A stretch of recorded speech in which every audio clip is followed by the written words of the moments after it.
So we know that our shoulders and our hips and our spine are interconnected, yet they can move independently, and they actually, when you move your hips, your spine is affected. When you move your shoulders, your spine is affected. So what happens is sometimes when we are doing postures and we manipulate our spine in such a way, let's say, for instance, you're trying to externally rotate a leg. You're going to turn your leg bone outward. So if you take your hips and you shift them, as you can see I'm doing, I'm going to now shift my spine. And what happens then is we don't get as much power out of our body because we've taken our spine out of alignment.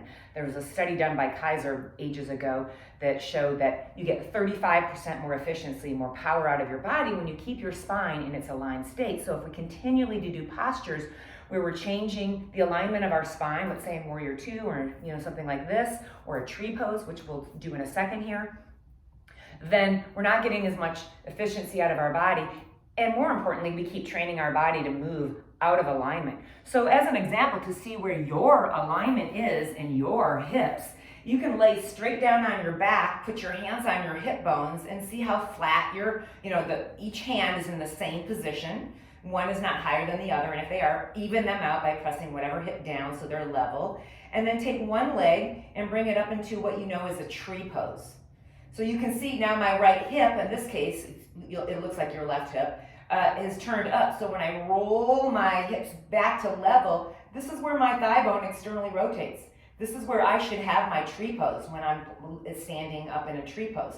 If I start to take my knee, because in my ego or just in my mind, I want that knee to point as far forward as I'm allowed to, I'm turning my hips, and then I'm trying to balance now on a spine that is twisted. And it's just challenging, and like I said, you start to create problems for your body when you start to think that the abnormal shape of your spine is the normal way to shape your spine. Another really glaring example of this is coming into downward facing dog.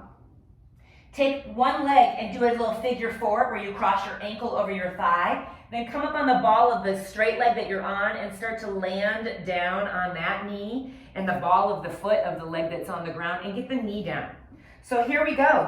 Look how far my knee is pointing forward. When I try to get up, it's hard to stand up because you're in a little bit of an awkward configuration because of the other leg. But just see where that hip bones, that thigh bone goes in that direction. It does not go to the side. So my tree pose really should be much diagonally pointing out with my knee when I'm balancing if I want to keep my spine in a nice aligned state.